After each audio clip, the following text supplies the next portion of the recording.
Guys మనకి format string అని చెప్పి ఒక కాన్సెప్ట్ ఉంది గైస్, దాని గురించి తెలుసుకుందాము.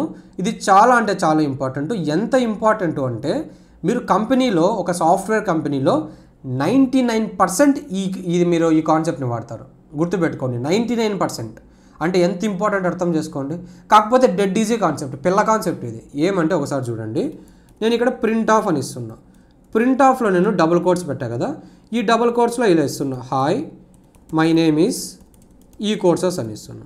అప్పుడు ఏం పడుతుంది గైస్ అవుట్పుట్లో మీకు తెలుసు ఆల్రెడీ.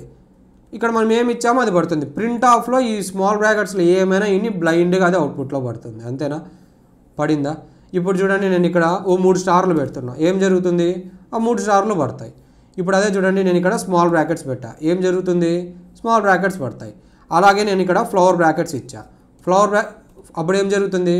ఫ్లవర్ బ్రాకెట్స్ అనేవి పడతాయి. పడ్డాయా? ఇప్పుడు నేను ఈ ఫ్లవర్ బ్రాకెట్స్లో ఏదో ఒక ఏ అని ఒక వాల్యూ వేరియబుల్ ఇచ్చా, ఒక లెటర్ ఇచ్చా. అప్పుడు ఏం జరుగుతుంది?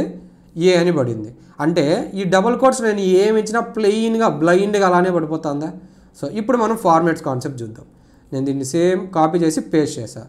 సో ఇప్పుడు నేను ఏం చేస్తున్నానంటే గైస్, ఈ ఫస్ట్ డబుల్ కోట్స్ ఉంది కదా, దీని ముందర నేను ఎఫ్ అని పెడుతున్నా. ఎఫ్ అంటే మీనింగ్ ఫార్మాట్ అని. సో ఇప్పుడు ఇక్కడ చూడండి, ఈ ఫార్మాట్ ఇచ్చినప్పుడు మనం ఏం చేయాలి అంటే ఖచ్చితంగా మనము ఈ ఫ్లవర్ బ్రాకెట్స్ వాడాలి. ఓకేనా? ఈ ఎఫ్ అని ఇచ్చినప్పుడు ఏం చేయాలంటే ఖచ్చితంగా మనం ఈ ఫ్లవర్ బ్రాకెట్స్ వాడాలి. ఇప్పుడు నేను ఒక వేరియబుల్ క్రియేట్ చేసుకుంటున్నా. ఇక్కడ ఏ ఈక్వల్స్ టు 90 అని ఒకటి చేసుకుంటున్నా. సో ఇప్పుడు చూడండి, నేను ఈ ఫ్లవర్ బ్రాకెట్లో ఏ అని పెట్టా.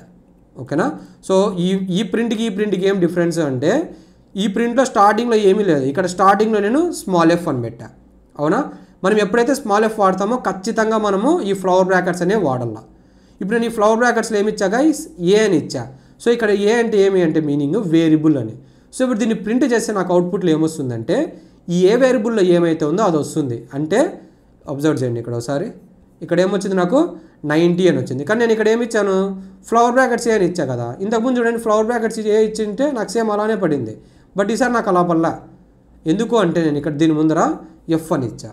సో మీరు ఫార్మాట్ స్ట్రింగ్స్ అంటే గుర్తుపెట్టుకోవాల్సింది ఏమి అంటే, ఫార్మాట్ స్ట్రింగ్స్ అని ఇచ్చినప్పుడు ఖచ్చితంగా మనం ఫ్లవర్ బ్రాకెట్స్ ఇవ్వాలి. ఫ్లవర్ బ్రాకెట్స్ ఇచ్చి మనం ఇక్కడ ఏమైనా వేరియబుల్ ఇస్తే, ఈ వేరియబుల్లో ఏం నేమ్ ఉంటుందో అది ప్రింట్ అవుతుంది. ఈ ఫ్లవర్ బ్రాకెట్స్ వేరియబుల్ అనేది ప్రింట్ అవ్వదు. అదే ఇలా ఎఫ్ ఇవ్వకుండా డైరెక్ట్గా ఇచ్చేస్తే ఇక్కడ పైన చూడండి అలానే ప్రింట్ అవుతుంది. ఓకేనా? ఇప్పుడు మీకు ఒక క్వశ్చన్ అడుగుతా, మీరు నా కామెంట్ సెక్షన్లో చెప్పాలా దానికి ఆన్సర్. ఇక్కడ నేను ప్రింట్ చేశాను. ఓకేనా? ఇక్కడ ఎఫ్ తీసేసా. ఎఫ్ తీసేసి నేను ఇక్కడ ఏబీసీ అని పెట్టా. ఏమొస్తుంది నాకు అవుట్పుట్లో? ప్లెయిన్గా ఇక్కడ ఏముందో అంతా వచ్చేస్తుంది కదా, ఫ్లవర్ బ్రాకెట్స్ ఏబీసీ అని. చూడండి వచ్చిందా?